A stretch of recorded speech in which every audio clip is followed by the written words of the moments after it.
I get to be a real nerd for a minute here and take you back to one of my very favorite movies, which is Shrek. And Wait a do minute, is you? that like the animated thing with the green Yep, monster? that's Shrek, Okay, the all little right, I'm green tracking. ogre, I'm and tracking. Donkey, his sidekick. And in the very first Shrek movie, there's this lovely conversation where Shrek says that ogres are like onions; they have layers. And Donkey tries to tell him, "No, you should be a parfait because they have layers, but people like them." And Shrek is insistent that no, ogres are like onions. And it turns out that that's actually very consistent with one of my favorite theories called social penetration theory. In fact, they even use an onion. And the idea is that we get to know each other in stages, in layers, if you Like will. the onion. Okay. Exactly. And so at first we do so hi, how's the weather? And Right. then we may look for something in common, right? So you're from Chicago, White Sox or Cubs. Cubbies fan, right. Yeah. And then we get a little more, oh, so tell me about your family. And so as we work through those layers, a couple of different things happen. First, we just get more comfortable with each other, right? We just are, it becomes easier to talk to you. I learn your speech patterns. It just becomes more comfortable.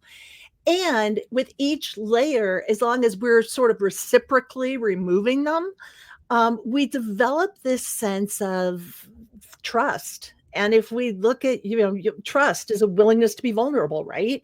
And Yeah. so we start to get into some of your work, and actually one of my favorite LinkedIn classes of yours that talks about this notion of now it's easier for us to trust one another, not even so much because of what we've said, but because we've worked through some of the layers together. And Mm. it's And I love that you pointed out that we're reciprocally yeah, removing those layers of the onion. So if I'm willing to share with you a little bit more about myself, my work preferences, what really doesn't work for me professionally, what's going to be a problem for me, and I'm not getting any of that back, right.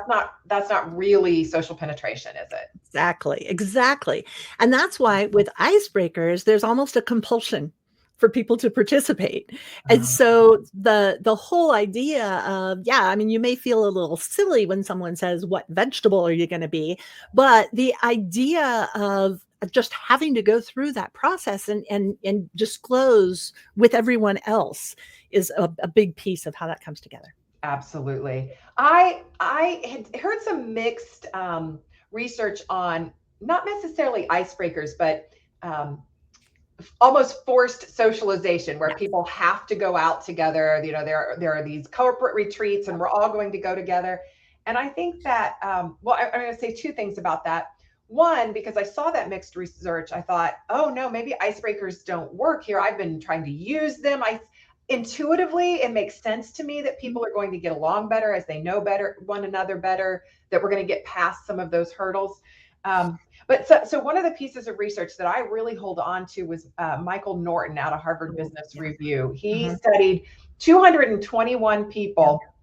It was this fun. I would love to have been a part of this Oh, experiment. yeah. So basically, what he had them do, everybody, was a scavenger hunt on campus. And they were supposed to find certain things all over campus and then take a selfie with their group.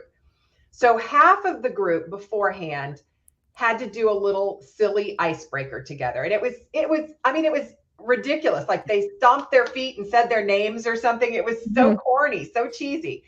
And then the other group, just before the activity started, they just read an article. That Right. was no icebreaker, really, just kind of individually read an article.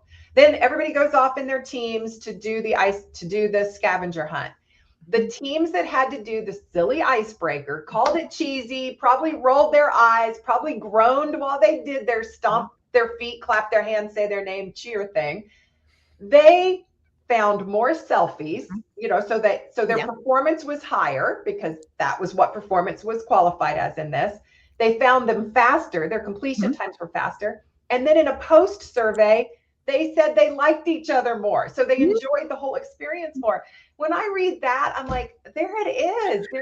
The data supports icebreakers, whether we hate them or not. Well, They there's work. It's funny, there's something really similar in negotiation that they did with law schools and business schools through, I think it was University of Chicago, Harvard, Northwestern, if I'm not mistaken. But the idea was that half of the group who was going to negotiate with someone they never met was just sent in to do the negotiation. The other half had a quick phone call before they interacted, and they were told to talk about really random stuff. And the topic that sticks in my mind is potato chips, right? I mean, what do you like? What kind of potato chips do you like? And the fundamental outcome was so similar to that. The teams that talked about potato collaborative outcomes were more likely to even reach agreement, and when they did, their agreements had more shared value.